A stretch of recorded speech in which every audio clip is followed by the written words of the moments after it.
Well, what should they do? Well, they are going to subsidize exports. It's not a very promising prospect, but then there is the serious dilemma. At the same time, all of these countries have now a huge amount of liquidity swashing around the economy, and this could lead to stagnant asset inflation. In other words, asset inflation has begun to surge in many parts of East Asia.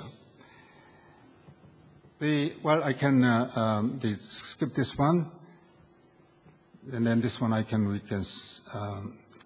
well, what about the short run, the prospect for recovery in East Asia? I'm not very optimistic for a number of reasons, but recovery in the United States and Europe may have come to a halt. Will come to a halt sometime second half of this year, and then it will lead to the vanishing export markets to East Asian economies, and China may not be able to absorb more exports than it has so far, so that the astounding recovery may come to an end. And then I would spend no minute left. I would spend just one more the slide, that is the prospect for rebalancing growth. That is, there is a clear awareness that most of these East Asian countries, depending upon the external demand, must restructure their economies to rely more on internal development. That is, they should eliminate, they should remove all the incentive biases against non-tradable sectors, including the undervalued exchange rates. But will this lead to any decrease in the size of the export sector of these economies? I'm not very sure. In fact, even if they restore the neutral incentive scheme, they will continue to rely on exports as a source of growth. And as long as they're not subsidizing exports, they don't maintain undervalued exchange rates, you cannot accuse these countries of the pushing out exports. As I said, there are many countries in Europe and other parts of the country where export GDP ratio is way over the ratio of many of the East Asian countries. Okay, thank you very much.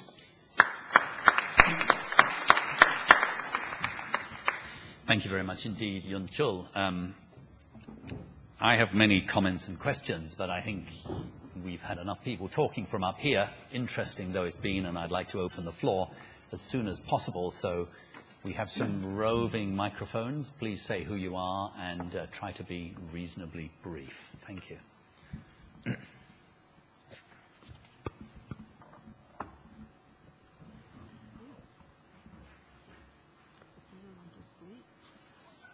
One up the back there. No, they haven't gone to sleep. It was just the... I would ask... Could you say who you are? Thanks.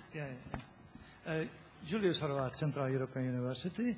I would like Madam Erbenova, can you elaborate a little bit more about the weaknesses or vulnerabilities of these Eastern European or Eastern Central, Southern Eastern European economies, except of growth, except of export, I understand, but others? That's very interesting. And thank you for the lecture. Thank you very much. Let's take a few more.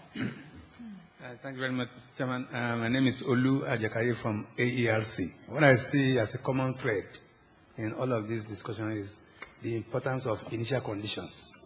The first problem I have is, are these initial conditions accidental discharges or they were organized? Were we anticipating crisis and therefore built these initial conditions in readiness? If yes, then we need to understand how so that we can then sustain it. If not, how do we then make it part of our policy regime? Preparedness for crisis. Thank you. Thank you very much. Alan. Alan Winston's just a very brief question. Are we seeing the rehabilitation of the Washington Consensus? If the countries that ran responsible macro and all of that sort of stuff managed the crisis better, is that something we should be thinking about? Thank you for injecting some life at this stage in the afternoon. Back there. Thank you. Sami Nabi from Tunisia. Just a question about the shadow economy in this time of crisis. Is the shadow economy expanding across all the regions? Thank you. Thank you very much. And down here. What I'm going to do, if you would all take a list of these, and then we'll ask the speakers to run through and answer any that they want to ask. Yes, I'm Chulangpok from Thailand. Maybe I can be a little bit provocative.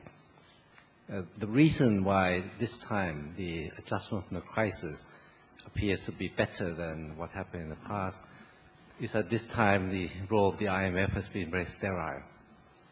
Basically, in the past, it was the IMF setting these very tough conditions, tighten fiscal policy, tighten monetary policy, etc. Whereas this time, of course, because the problem happened in the United States, and the IMF simply has no say in how the U.S. is going to tackle the situation. And the U.S. is basically doing everything that East Asia was told not to do when we had the crisis in 1997. And once that happened, of course, the IMF could not turn to the other affected countries and say, oh, we're going to force you to do the kind of very stringent policy that we imposed on countries 10 years ago. I wonder what you think of that. Thank you very much indeed. I'm quite sure Michaela will have some thoughts, but I'm interested in the others as well. Anybody else? Okay, let's take those quickly and run through them. Shall we? Do you want to start, Ernest? Yeah. Yeah. Thank you very much. I think the question that Olu asked about whether the occurrence of the initial conditions was accidental, clearly is a very important one. But it reflects, in my view, indeed that goes together with Alan's question about the resurrection of or the rehabilitation of the Washington Consensus. It reflects, in my view, how far we have come as economists and as economic managers in terms of how we manage our economies over the past 25 years, I would say. It's not simply a rehabilitation of the Washington Consensus. What I see around me in all the developing world basically is a realization that a common sense approach to the management of economies is important. And that common sense approach entails allowing the market to do what the markets can do well, while states do what they also do much better. So in Africa, I saw in the 80s strong resistance to policy reform. But by the 90s, a lot of it was happening.